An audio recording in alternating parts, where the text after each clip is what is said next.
So, if you don't mind sharing, how was that journey when your father passed away? How did you cope up with the depression? Because depression nowadays has become so So common. common, yeah, I'm seeing it. And for all the youth who loves you and is watching you, what would you like to tell them through your journey? How did you come out of that phase? It was hard. It was really hard because I was in Delhi when I got a call from my brother. Okay, something has happened to Papa. Come, come, come. तो मैं वहाँ से वापस आ रही हूँ। I was like okay, पूरा time भजन सुन रही हूँ कि ओके मुझे नहीं पता है क्या हुआ है। तो भाई बोल रहे शायद हार्ट अटैक है। मैंने कहा नो डोंट से दिस, नहीं हुआ है, कुछ भी मत बोल। फिर जब डॉक्टर्स ने बताया कि okay it is a brain haemorrhage and 97% bleed हो गया हुआ था। और जैसे मैंने आपको बताया कि मैं पापा ऐसे थे कि मैं जिस भी चीज़ पे हाथ रखती थी, he used to get me that. उनके साथ मेरा एक अलग ही बॉन्ड था, like we are 6 brothers and sisters. So सबसे ज़्यादा प्यार मुझसे करते थे, my whole family knows it. मतलब मेरे पापा के दूर-दूर के रिश्तेदारों को पता होगा कि मतलब पापा की लाडली इज़ दिव्या। मेरे पूरे मतलब पूरी फैमिली में पता था। और मैं ही उनके पास नहीं थी। मतलब मुझे अपने आप में वो है कि वो लास्ट टाइम पे जो मैं उनसे कोई बात ही नहीं कर पाई, क्योंकि जब तक मैं पहुँची ही वाज़ अनकॉन्शियस। मेरी कोई वो वेंटिलेटर पे थे, मेरी कोई बात ही नहीं हुई और मेरे को था कि कुछ कुछ तो लास्ट बात हो जाती, क्योंकि उस दिन सुबह मेरी मम्मा की, मेरी दोनों सिस्टर्स की पापा से बात हुई। मतलब मम्मा तो साथ ही थे। तो मेरी दोनों सिस्टर्स की बात हुई है, मम्मा से मेरी बात हुई है and I was like mummy के साथ चलता रहता है। तो मम्मा को चिल्ला रही है, "चुप करो, फ़ोन काटो, ये करो, वो करो।" ऐसे करके बात कर रही हूँ और थोड़ी देर के बाद जब कॉल आता है, आई वाज़ लाइक शिट! मैंने उस टाइम पापा से क्यों बात नहीं की? मतलब उस टाइम वो साथ में थे। He was fine, he was reading a newspaper, he had his breakfast and वो जब वॉशरूम गए हैं नहाने के लिए, तो वहीं पे स्लिप हो गए हैं। आई डोंट नो व्हाट हैपेंड, मतलब किसी को भी नहीं पता है। फिर हम जब मतलब मेरे ब्रदर ने देखा और जब मुझे कॉल आया, फिर जब मैं पहुँची हूँ, तो I was unable to talk to him. So वो एक पार्ट था जो मुझे बहुत ज़्यादा Because you had that guilt and regret. Yes कि यार शिट, वो लास्ट टाइम एक बात कर लेती, कुछ कुछ तो होता, फ़ोन पे ही कर लेती। तो वो एक बहुत बड़ा हेवी एक मतलब बोलो जैसे किसी ने मेरे पे स्टोन रख दिया है। और जब जब वो मतलब बॉडी घर पे थी, सामने थे, तो एवरीवन वाज़ क्राइंग, कोई लाउडर या समथिंग लाइक। मेरे को तो समझ ही नहीं आ रहा था कि ये सच है, झूठ है। मैं उस रियलिटी को ही नहीं एक्सेप्ट कर पा रही थी। और अगर मुझे रोना आ भी रहा था तो मैं ऐसे ब्लैंकेट ऊपर कर रही थी, फिर रो रही थी, फिर ब्लैंकेट नीचे कर रही थी, सिटिंग नॉर्मल कि ओके दैट्स फाइन। वो मेरे से रियलिटी कोई आप लगा लो 1-2 महीना, वो पहले तो मैं समझ ही नहीं पाई। फिर आहिस्ता-आहिस्ता जब आप कुछ-कुछ इंसिडेंट्स होते हैं जहाँ पे आपको लगता है कि okay I need to call my father कि ये पूछने के लिए। And you feel oh he is not there for you. So तब समझ आने लगा कि ओके समथिंग इज़ मिसिंग। पहला 1 महीना तो ऐसा था, मेरे किसी फ्रेंड के घर पे शादी थी, मैं तो जाके डांस भी कर रही हूँ। फिर बाद में सोच रही हूँ घर आके ओह शिट, वो तो सोच रहे होंगे इसके तो फादर की अभी भी डेथ हुई है, शी इज़ डांसिंग। सो आपकी लाइफ में एक इंसान ऐसा ज़रूर होना चाहिए जिसके साथ आप बात करो, डिस्कस करो, तो बात करने से ही कम होगा ये तो फॉर श्योर। आजकल के बच्चे चैट जीपीटी का वो लेने लगे हैं कि okay talking to them is easy peasy way. हाँ ठीक है, फॉर फ्यू डेज आपको ऐसा लगेगा, but you need a real person कि जिससे आप बात करो, you feel good, you feel better. नहीं भी बेटर फील करो, इनिशियली वही हुआ। फिर गौरव आते थे, बात करते थे, वो मुझे लगता था ये थोड़ी समझ पाएंगे, ये क्यों समझेंगे। मैंने खुद ही अपने मन में बना ली कि ये तो समझ ही नहीं सकते, इनको क्या पता, इनको क्या पता। तो मैंने बात करना ही बंद कर दी, मुझे लगा ये तो समझेंगे ही नहीं, ये तो बात ही नहीं करेंगे। बट नहीं, आहिस्ता-आहिस्ता मुझे फिर फ़ील हुआ कि नहीं, वही जो मैं बात करती थी, वही जो करती थी, शायद उसी से थोड़ा बहुत मैं निकली बाहर। फिर मेडिसिन्स खाई मैंने, ऐसा नहीं है। मैंने 3 मंथ्स का कोर्स किया, but touch wood my doctor, doctor Rohan is so good. उन्होंने मतलब मेरे को ऐसी एडिक्टिव नहीं थी मेडिसिन्स की, जैसे आजकल तो ऐसा हो जाता है कि अब बच्चा कहेगा नहीं मुझे तो दवाई चाहिए ही चाहिए, खाऊँगा तो ही ठीक फ़ील करूँगा, या खाऊँगी तो ही ठीक फ़ील करूँगी, अदरवाइज़ हम तो पैनिक अटैक आ जाते हैं, एंग्ज़ायटी अटैक आ जाते हैं। पैनिक अटैक से याद आया, जो मेरे को पहला पैनिक अटैक आया, तो वो ऐसा था कि मैं टैटू किया, टैटू करके हटी। मतलब अपने बुटीक वाली साइड, तब मतलब वो खाली था, कर दिया हुआ था, बट स्टिल वो स्पेस था। तो मैं वहाँ आई, मैं ऐसे टेबल पे खड़ी थी और ना कुछ शिवर कर रहा है। मतलब मुझे समझ नहीं आ रहा, मैं पहले ऊपर आगे पीछे देख रही हूँ कि कुछ अर्थक्वेक तो नहीं आ रही कि शिवर कर रहा है, क्योंकि मुझे आई don't know what is panic attack and anxiety attack, I don't no. तो मैं कांप रही हूँ, आई डोंट नो, कांपते कांपते कांपते वो ज्यादा कांपना शुरू हो गया, और वो okay okay okay what is happening, okay, और वो हाथ पाँव पे ऐसे ऐसे करने लगे, okay something is happening to her, something is happening to her. फिर उन्होंने कहा ओके काम डाउन, पानी पियो, ये करो वो करो, डॉक्टर के पास ले गए। तो डॉक्टर ने बीपी वगैरह चेक किया, उन्होंने एक मेडिसिन दी कि आप टंग के रखो, ही विल बी फाइन। वो वही थी एंटी डिप्रेसेंट। तो हाँ ठीक है, ओके ठीक हो जाएंगे। उनको लगा कि वही जो आजकल सबको चल रहा है वही होगा, और मेरे को नहीं पता, आप बताओ तो सही। हॉस्पिटल गई थी मैं पहले, मतलब वो इसीलिए ले गए कि हमें पता ही नहीं इसको क्या हुआ है।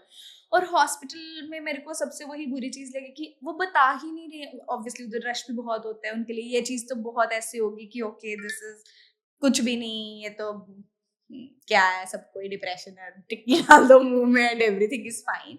बड़े बड़े मेजर केसेस है, बट एटलीस्ट जो आपके पास पहली बार आ रहा है, जिसको नहीं पता, एटलीस्ट बताओ, go to a doctor, go to a good doctor and consult them. आपके पास नहीं टाइम है, नहीं देखो, ठीक है, आपके पास और बहुत बड़े केसेस है, but at least you should tell them that you are going through this, you need a doctor, go to it. वो नहीं बताते हैं। मैं 3 बार हॉस्पिटल गई, क्योंकि इनिशियली जब वो 3 बार मुझे हुआ, लाइक आज हुआ, कल हुआ, परसों, वो रेगुलर हो गया मेरे को, और मुझे वो समझ ही नहीं आ रहा था वो क्या है, क्योंकि मुझे तो पता ही नहीं था कि मेरे को एंग्जाइटी अटैक हो रही है, पैनिक अटैक, मुझे तो पता ही नहीं था वो होते क्या, क्योंकि मैंने अपनी फैमिली में वो कभी देखे ही नहीं। I was the first person in my family जिसको वो चीज़ हो रही थी। मेरी बहनों को भी समझ नहीं आ रहा है, मेरी मम्मी को समझ नहीं आ रहा है। एक दिन ऐसा हो गया कि मेरे को, मतलब गाड़ी में बैठी हूँ and I started crying louder and louder and louder and I was saying okay I'm not getting it, I don't know what to do, tell, मतलब अब वो आपके पार्टनर के लिए भी उतना मुश्किल है, उनको भी नहीं पता है कि व्हाट इज हैपनिंग, उन्होंने भी कभी ये चीज नहीं देखी है, तो वो भी ऐसे हो गया, वो तो डर गया कि what is happening to her, I don't know. मैंने कहा take me to my mom, take me to my mom. कहते नहीं हम हॉस्पिटल जा रहे हैं, मुझे नहीं पता तुम्हें क्या हो रहा है, बट तुम्हें कुछ हो रहा है। मैंने कहा नहीं, मुझे मेरी मम्मी के पास नहीं मिले, मुझे मेरी मम्मी के पास जाना है, मुझे मतलब मुझे खुद में ही नहीं पता था मुझे क्या हो रहा है। जिनके साथ ये फर्स्ट टाइम होता है वो तो मतलब उसको पता करने में ही इतना टाइम लग जाता है, और मैं 3 बार बता रही हूँ हॉस्पिटल गए मुझे लेके, वो वही करते थे, मेडिसिन दे देते थे, और फिर मैं ठीक हो जाती थी चिल, क्योंकि वो खा ली, फिर सोए रहो थोड़ी देर, और फिर उठो, फिर वही, फिर वो रिपीट पे आ गया। फिर मैंने डॉक्टर को दिखाया, फिर मुझे लगा नहीं, there is something, I should go to some doctor, and I went to Dr. Rohan Gupta, and he's such a gem of a person, I can say, क्योंकि उन्होंने 3 months की मेडिसिन दी, 3 months ही खाई मैंने, I felt good, I felt better. उन्होंने मतलब suggest किया गौरव को, take her somewhere out, मतलब ऐसा है कि जब आप इस चीज़ को डील कर रहे हो, फेस कर रहे हो, तो वो आपको एक अपना चेन ब्रेक करना होता है। जैसे आप ऑफिस जा रहे हो, घर आ रहे हो, वही सेम एनवायरनमेंट में हो, तो आप इस डिप्रेशन वाली बीमारी से तो बाहर कभी भी नहीं आ सकते। You have to break your chain, go out for outing, go for a coffee, मतलब वो जो भी आपका एक प्रॉपर एक चल रहा है सर्कल, उसको तो ब्रेक करना पड़ेगा। अगर आप उसको नहीं ब्रेक करोगे तो आप बिल्कुल भी नहीं निकल सकते। मैंने कहती है एक दिन वाला पार्ट नहीं है।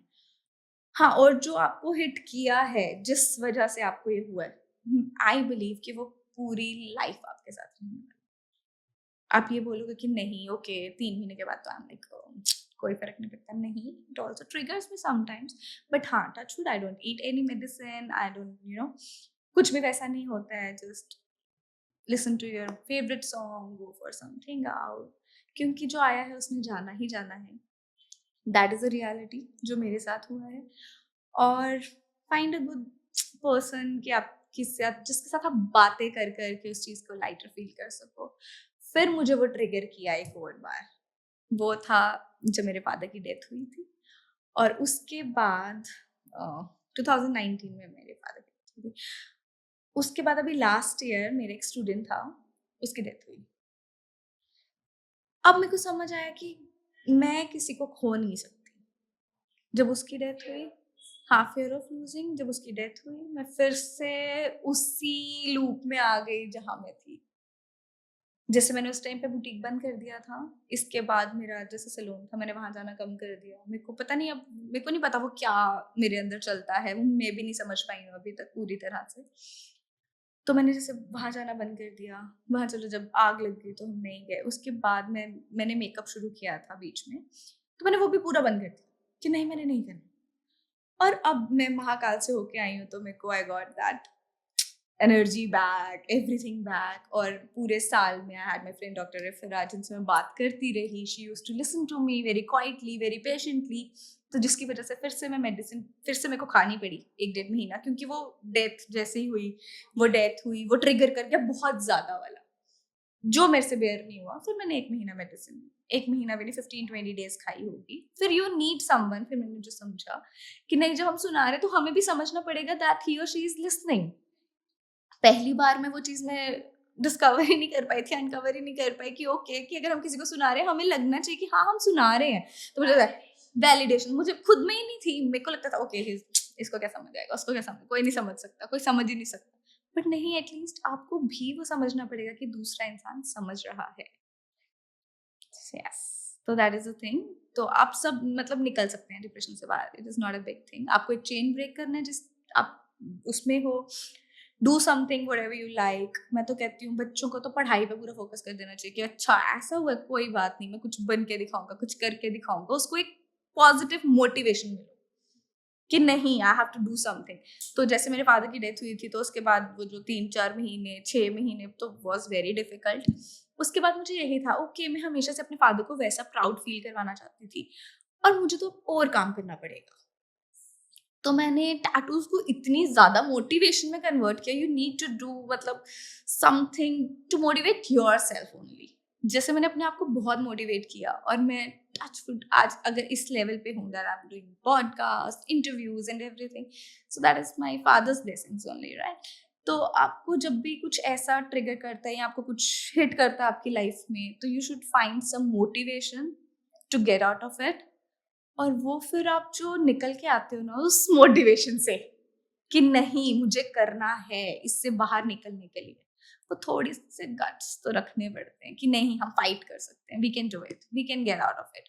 क्यों दूसरे इंसान की वजह से हम, जैसे मैं तो अपने फादर की वजह से, बट कुछ रिलेशनशिप्स की वजह से आती हूँ, तो क्यों दूसरे इंसान की वजह से तुम हैम्पर हो रहे हो? वो इंसान तो मस्त घूम रहा है, खा रहा है, पी रहा है, बट तुम कमरे में पड़े हो, रो रहे हो। किसके लिए? तुम्हारे फादर मदर, तुम्हारी फैमिली चाहे बुरी है अच्छी है, but still they gave you birth. You should show them appreciate कि हाँ ठीक है, okay, I have to live for them, I have to वो 2-4 महीने के लिए, 1 साल के लिए जो भी इंसान आया चला गया, उसके लिए ऐसे पड़ जाना, not a thing। मदर्स के लिए बहुत ज़्यादा मुश्किल हो जाता है, जैसे नई नई प्रेगनेंसी होती है, उसके बाद postmortem depression, like I am mother of 2। तो वो भी बहुत बड़ी चीज़ होती है। मतलब उस टाइम पे भी आपको समझ नहीं आता है, आप इरिटेट होते हो छोटी बात पे, क्योंकि पूरा आपकी वो रूटीन पूरी चेंज हो जाती है। तो उससे भी निकलने के लिए फाइंड सम मोटिवेशन। जैसे अभी मेरा सेकंड बेबी हुआ था, तो मेरे को हो रहा था कि ओके, मेरी बॉडी की तो पूरी शेप चेंज हो गई है, मैंने इतना गेन कर लिया था। तो आफ्टर 40-45 डेज या जैसे भी जो भी डॉक्टर रिकमेंड करते हैं, स्टार्ट वॉकिंग, टेक वॉक्स। जब बच्चा सो रहा है आप वॉक करो। उस जितना आप अपना मतलब स्वेट निकालोगे, जितना चलोगे, कुछ भी अपनी बॉडी को थकाओगे, तो ऑब्वियसली वो फिर आप फ्रेश फील करते हो उसके बाद। अदरवाइज तो वो एक बैगेज आपके ऊपर रहता है कि ओके, तो मेरी मेरी रूटीन बन गई है, अच्छा बच्चा सोता है, आप साथ सो रहे हो, तो थोड़ा सा टाइम खुद के लिए भी होना चाहिए कि सुबह उठ के अर्ली उठ जाओ, गो फॉर अ वॉक, आधा घंटा शाम को निकाल लो, go for a coffee break और समथिंग लाइक दैट। तो अपनी वो वही साइकिल चेन को ब्रेक करना है इन चीज़ों से।